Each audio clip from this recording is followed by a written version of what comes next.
नमस्कार दोस्तों, स्वागत है अपनी YouTube channel top trending GK में। दोस्तों जो 14 दिसंबर को एसएससी दिल्ली पुलिस कांस्टेबल का एग्जाम हुआ था, उसके फर्स्ट प्लस सेकंड शिफ्ट का वीडियो है मैंने डाल दिया था, लेकिन थर्ड शिफ्ट का वीडियो उस दिन नहीं है। तो आज इस वीडियो में देखने वाले हैं SSC Delhi police constable exam 14 दिसंबर थर्ड शिफ्ट में जो जीके प्लस कंप्यूटर के सवाल पूछे गए। तो जीके के यहाँ पर 50 में से 42 एग्जैक्ट हूबहू सवाल मिल चुके हैं। साथ ही साथ कंप्यूटर के 6 क्वेश्चन, ये सभी रियल और ऑथेंटिक सवाल अपन एक्स्ट्रा इंपॉर्टेंट फैक्ट सहित कवर करने वाले हैं। तो वीडियो को लाइक करते हुए कंटिन्यू कीजिए।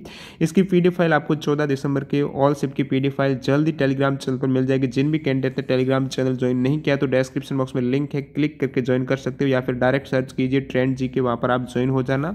इन सभी कैंडिडेट का बहुत बहुत धन्यवाद जिन्होंने रियल और ऑथेंटिक सवाल है वो टेलीग्राम पर सेंड किए। तो जो भी अपडेट होता है वहां पर आपको सबसे पहले मिलता है, तो टेलीग्राम जरूर ज्वाइन कर लेना और आप भी वहां पर अपने सवाल है वो भेज सकते हो। वीडियो कंटिन्यू करें उससे पहले मैं आपको बता दूं, आपको पता है बैंक एग्जाम क्रैक करना इतना आसान नहीं है, पर नामुमकिन भी नहीं रहता ये, अगर आपकी स्ट्रेटजी सही हो तो। और सही स्ट्रेटजी है, ढेर सारी प्रैक्टिस करना होगा इसमें आपको। प्रैक्टिस कीजिए अनअकैडमी बैंक कॉम्बैट के साथ, जानिए अपनी ऑल इंडिया रैंक और अच्छे बेहतरीन प्राइज भी आप इसमें जीत सकते हो। तो ये फ्री मॉक टेस्ट की प्रैक्टिस है, अनअकैडमी के बेस्ट एजुकेटर हैं उनके द्वारा कराई जाएगी हर अल्टरनेटिव संडे को, यानी महीने में 2 बार ये कंडक्ट होने वाली है। और इसका सेम डे एनालिसिस भी आप देख सकते हो बेस्ट एजुकेटर टीम के द्वारा जो अनअकैडमी है। और इस वीडियो में अपन देखने वाले हैं किस प्रकार से ये आप अनअकैडमी बैंकिंग कॉम्बैट को कंडक्ट हो रही है, जो 20 दिसंबर को उसको अटेम्प्ट कर सकते हो। तो 20 दिसंबर को इसमें टोटल 30 मिनट का समय होगा, 60 क्वेश्चन होंगे, क्वांटिटेटिव एप्टीट्यूड, रीजनिंग एबिलिटी और इंग्लिश के क्वेश्चन यहाँ पर पूछे जाएंगे। और डिस्क्रिप्शन बॉक्स में जो एनरोलमेंट करने के लिंक है उस पर क्लिक करने के बाद आप TTG के कूपन कोड अप्लाई कीजिए, फ्री एनरोल हो जाएंगे। साथ ही साथ जो भी कैंडिडेट अनअकैडमी पर न्यू है तो इस कूपन कोड की सहायता से 10% का एक्स्ट्रा डिस्काउंट भी ले सकते हैं। और इसमें आपको यहाँ पर सेम डे सॉल्यूशन मिलने वाला है, ऑल इंडिया रैंक है, प्रत्येक क्वेश्चन में आप लाइव ऑल इंडिया रैंक भी पता कर सकते हो, ताकि आपको पता चल जाए आपकी तैयारी कहाँ तक है और आप नेक्स्ट लेवल तक अपनी तैयारी को ले जा सकते हो। और इसमें आपको अच्छे अच्छे रैंक के साथ बेहतरीन प्राइज भी मिलने वाले हैं। जैसे कि रैंक फर्स्ट वाले को 50,000 अमेजन वाउचर, सेकेंड को 30,000, थर्ड को 20,000 और चौथी से लेकर 100 रैंक तक मिलने वाला है 1000 रुपये का अमेजन वाउचर। तो देर किस बात की, डिस्क्रिप्शन बॉक्स में लिंक है, जरूर फ्रीली एनरोल करके उसको अटेम्प्ट करना। तो चलिए कंटिन्यू करते हैं। जीके का पहला सवाल देखिए, एतमादुद्दौला का मकबरा कहाँ पर है? तो ये दोस्तों हैं आगरा में, यमुना के किनारे हैं। एतमादुद्दौला का मकबरा निर्माण कराया था जहांगीर की पत्नी नूरजहां ने, और ये उसके पिता नूरजहां के पिता गयासुद्दीन बेग जो जहांगीर के दरबार के मंत्री थे, उनकी याद में एतमादुद्दौला का मकबरा आगरा में उन्होंने निर्माण कराया था नूरजहां ने, जो कि रिपीट हुआ है सवाल अब की बार दिल्ली पुलिस में दोबारा।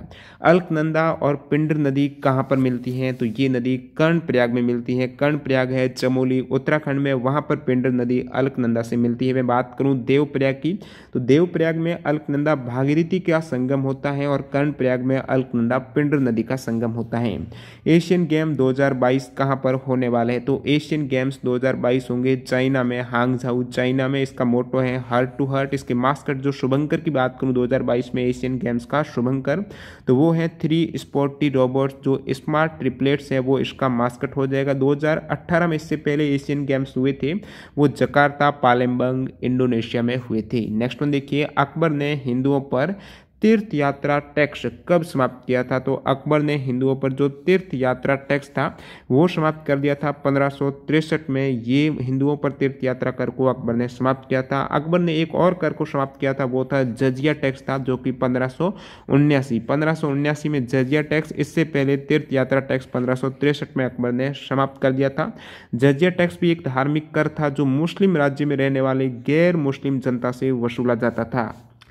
बीकाजी कामा ने किस देश में सर्वप्रथम भारत का तिरंगा फहराया था? जो राष्ट्रीय ध्वज था भारत का उस समय अलग था, इस टाइप से था, वो बीकाजी कामा ने सर्वप्रथम वो जर्मनी के स्टटगार्ट नगर में 22 अगस्त 1907 को फहराया था। जो 7वीं अंतर्राष्ट्रीय कांग्रेस है वहां पर प्रथम तिरंगा राष्ट्रीय ध्वज जर्मनी के स्टटगार्ट में बीकाजी कामा के द्वारा फहराया गया था।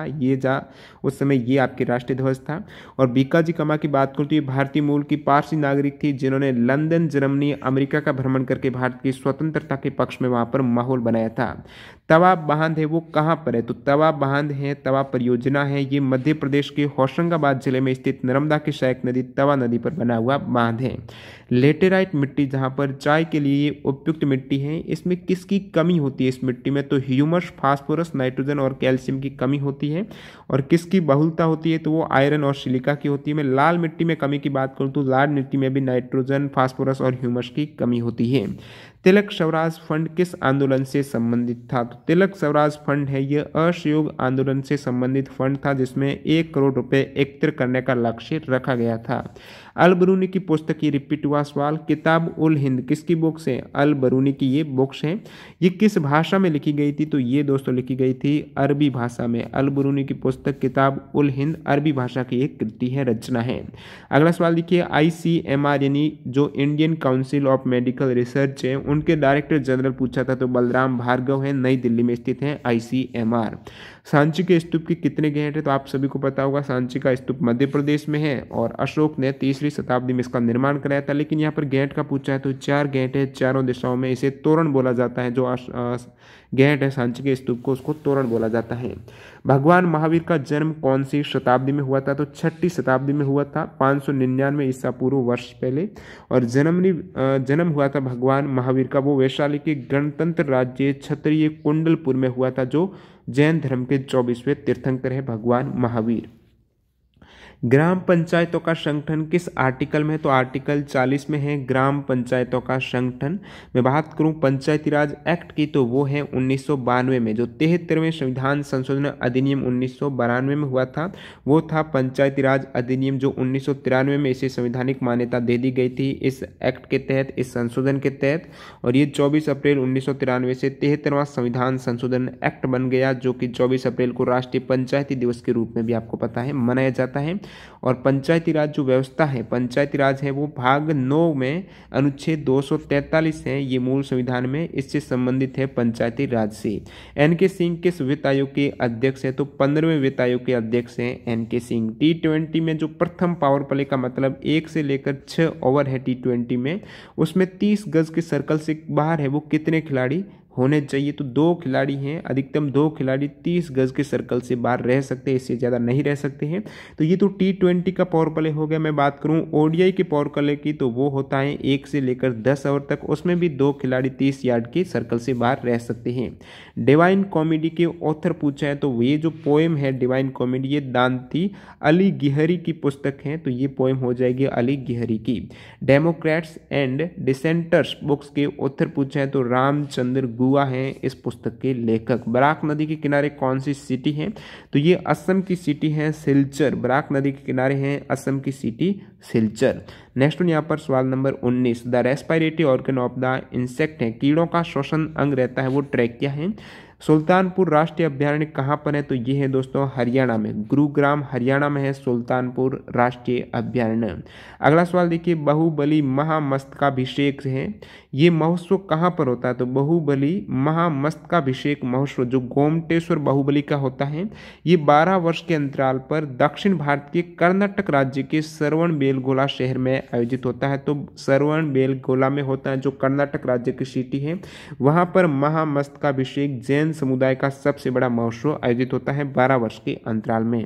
अगला सवाल देखिए, लैक्टोबैसिलस क्या है, तो ये बैक्टीरिया है जो कि दूध को दही में बदलता है, दूध में मौजूद जो लैक्टोज है उसको लैक्टिक एसिड में कन्वर्ट करता है, लैक्टोबैसिलस बैक्टीरिया। मेरे सुर मेरा तुम्हारा गीत के लेखक कौन है, मेरे सुर मेरा तुम्हारा गीत के जो लिरिक हैं ये लिखी गई हैं, लिरिक्स पीयूष पांडे ने लिखी हैं और रिलीज हुआ था 15 अगस्त 1988 को। ये एक देशभक्ति गीत। 550वीं एनिवर्सरी थी जो गुरु नानक की, वो कब मनाई गई है, तो इसे सेलिब्रेट किया गया है 12 नवंबर 2019 को। तो 2019 में 550वीं एनिवर्सरी गुरु नानक की जयंती मनाई गई है।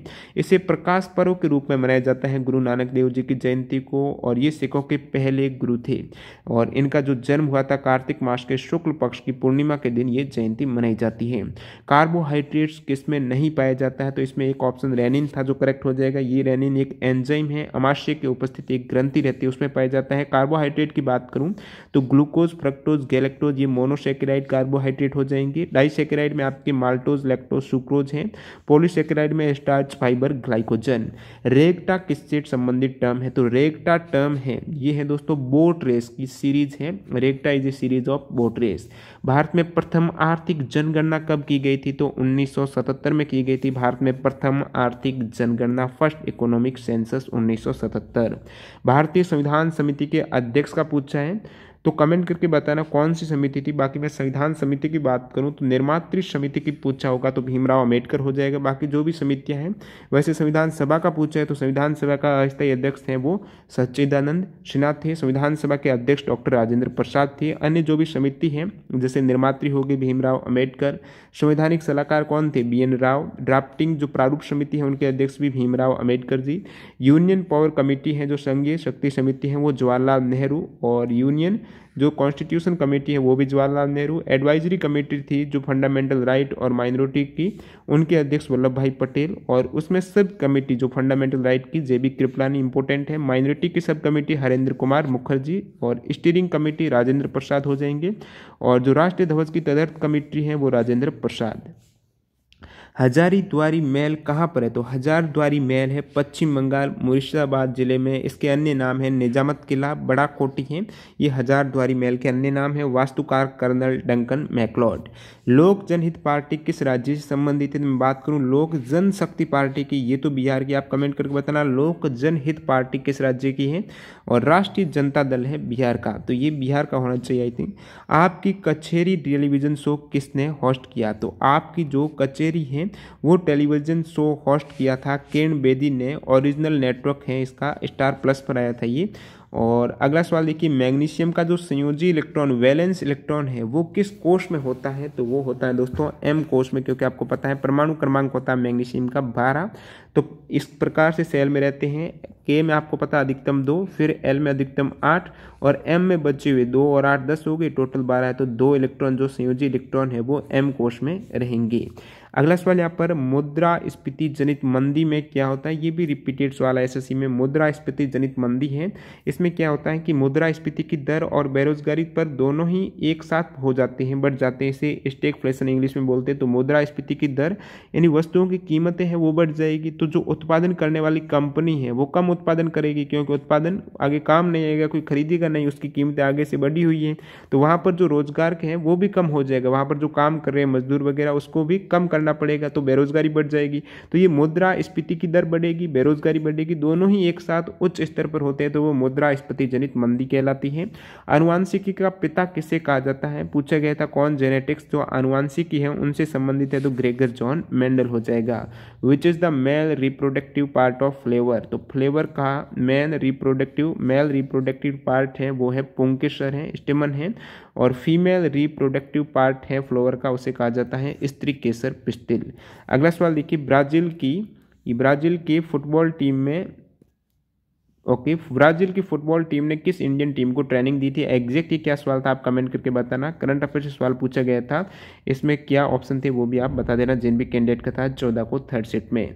आर्टिकल 368 के माध्यम से किस में संशोधन नहीं किया जा सकता है, तो ये ऑप्शन दिए गए थे। मौलिक अधिकार था, संघ शासित प्रदेश थे, लोकसभा विधानसभा के चुनाव हैं, इसमें से किसको मौलिक जो संविधान संशोधन होता है आपको पता है आर्टिकल 368 के तहत संविधान में अमेंडमेंट किया जाता है, किस में अमेंडमेंट नहीं हो सकता है, तो ये आपकी मौलिक अधिकार करेक्ट हो जाएगा इन ऑप्शन में से। और संविधान संशोधन की बात करूं तो संसद का संविधान में ऐसा कोई संशोधन नहीं किया जा सकता जिससे संविधान का आधारभूत ढांचा नष्ट हो, जिसके अंतर्गत आधारभूत ढांचे में संविधान की सर्वोपरिता हो जाएगी। आपके संविधान का गणतांत्रिक लोकतांत्रिक स्वरूप है, संविधान का पंथ निरपेक्ष स्वरूप है, विधायिका है, न्यायपालिका में शक्तियों का पृथक्करण है, संविधान का संघीय स्वरूप देश की एकता अखंडता और संप्रभुता है, मूल अधिकार है, नीति निरीक्षक तत्व है, इनकी व्यक्ति की गरिमा है, ये सभी संशोधन नहीं कर सकते हैं। इकोनॉमिक संबंधित एक आपकी टर्म थी GFCF, इसकी फुल फॉर्म पूछी थी, तो ग्रॉस फिक्स्ड कैपिटल फॉर्मेशन हो जाएगी, GFCF की फुल फॉर्म है। ये मैक्रो इकोनॉमिक्स का कंसेप्ट है। अगला सवाल देखिए, दो अस्पा सिंह अस्पा की प्रथा क्या है? तो ये प्रथा है जहांगीर ने शुरू की थी, चलाई थी। जहांगीर ने दो अस्पा सिंह अस्पा की प्रथा चलाई थी। दो अस्पा का मतलब है वह घुड़सवार जिसके पास दो घोड़े होते हैं, तो घुड़सवार है। दो अस्पा में एक घुड़सवार के पास वहां पर दो घोड़े अनिवार्य थे, जहांगीर ने जो प्रथा चलाई थी। और सिंह अस्पा में घुड़सवार जिनके पास तीन घोड़े, ये जो दो अस्पा और सिंह अस्पा प्रथा थी, जिसमें दो अस्पा यानी दो, सिंह यानी तीन घोड़े। एक और यक अस्पा भी होता है जिसमें एक घोड़ा रहता है। निम्न अस्पा में दो घुड़सवारों के बीच एक घोड़ा रहता है।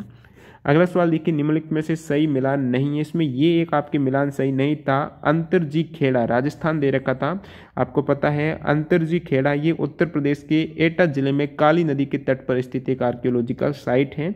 रंगपुर ये आपको पता होगा गुजरात में है। और जो अंतरजी खेड़ा की खोज की थी अलेक्जेंडर कनिंघम ने 1862 में। अगला सवाल देखिए, निम्नलिखित में से कौन सी चोटी अन्य चोटियों से सुदूर पूर्व में स्थित है? जो फार ईस्ट है, इस टाइप से आपके ऑप्शन थे। ये केटू था, कंचनजंगा, तो केटू तो सबसे ऊपर उत्तर में है। फिर आपके आ जाएगी यहाँ पर माउंट एवरेस्ट है, उसके जस्ट पास में जो पूर्व में वो कंचनजंगा हो जाएगी। अगला सवाल देखिए, आप कमेंट करके बताना क्या वीर शैव धर्म से रिगार्डिंग कोई सवाल था? यहाँ पर कंफर्म नहीं है, इसलिए मैंने यहाँ पर डाल दिया कि वीर शैव धर्म है, इसके रिगार्डिंग यदि कोई सवाल था तो बताना क्या था। हिंदुओं के लिंगायत संप्रदाय का एक उप संप्रदाय है, इसके अधिकांश उपासक है वो कर्नाटक में है। अब देख लेते हैं कंप्यूटर के जो क्वेश्चन मिले कि MS वर्ड में कॉपी करते तो कहाँ स्टोर होता है? रिपीट है। क्लिप बोर्ड में होता है, वो रैम में सेव हो जाएगा क्लिप बोर्ड में। अगला सवाल देखिए, फॉन्ट को बड़ा करने के लिए किस कुंजी का उपयोग करते हैं? तो फॉन्ट साइज बड़ा करने के लिए ये जो कंट्रोल के साथ है वो राइट ब्रैकेट हो जाएगा। ऑप्शन 3 है बड़ा करने के लिए, और डिक्रीज करने के लिए कंट्रोल के साथ लेफ्ट ब्रैकेट। अगला सवाल देखिए, ISP की फुल फॉर्म पूछी थी, तो ISP इंटरनेट सर्विस प्रोवाइडर हो जाएगा। MS वर्ड में सुपर स्क्रिप्ट है वो कहाँ पर शो करती है? MS वर्ड में स्क्रीन एलिमेंट की बात करूँ तो होम टैब में आपको मिल जाएगा। फॉन्ट वाला सेक्शन है उसमें सब स्क्रिप्ट और सुपर स्क्रिप्ट है। इसकी फुल फॉर्म की बात करें, सुपर स्क्रिप्ट जैसे ये 2 की घात 3 है तो 3 आप में घात लगाई है तो सुपर स्क्रिप्ट हो जाएगा। जैसे कंट्रोल शिफ्ट और प्लस साइन के साथ इसकी शॉर्टकट की है। एक आपके यहाँ पर फॉर्मूले से सवाल था 8 - 4 की घात 2, और फिर यहाँ पर बट्टा दिया था 2 प्लस, तो इसमें क्या कोष्टक वगैरह था, इस टाइप से था क्या पता नहीं, लेकिन ये डायरेक्ट बात करूँ फॉर्मूले की इस टाइप से था तो 8 हो जाएगा। इसमें माइनस करना आपको 4 की घात 2 का मतलब क्या है 16, और 16/2 प्लस 3 हो जाएगा। अब इसको कर सकते हो 8 माइनस ये हो जाएगा 8 प्लस 3, और ये 0 हो गया तो आंसर हो गया आपके 3। अगला सवाल देखिए, address of B1 cell. Excel में B1 सेल का कुछ एड्रेस पूछता था, तो ये B1 सेल तो नेम बॉक्स में शो होगी, और फॉर्मूला बार में आप B1 सेल में कुछ भी एंटर करेंगे वो वहाँ पर शो होगा। लेकिन एड्रेस किस टाइप से पूछा था, इसमें एड्रेस की बात करूँ तो B तो कॉलम हो जाएगा, रो आपकी फर्स्ट रो हो जाएगी। ओके, तो दोस्तों यहाँ पर टोटल GK प्लस कंप्यूटर के जो 14 दिसंबर की थर्ड शिफ्ट के सवाल पूछे वो कवर हो गए हैं। इससे पहले आपने 14 दिसंबर के फर्स्ट और सेकंड शिफ्ट का वीडियो नहीं देखा तो वो भी देख सकते हो। चैनल पर PDF आपको जल्दी टेलीग्राम चैनल पर मिल जाएगी, तो जरूर जुड़ जाना।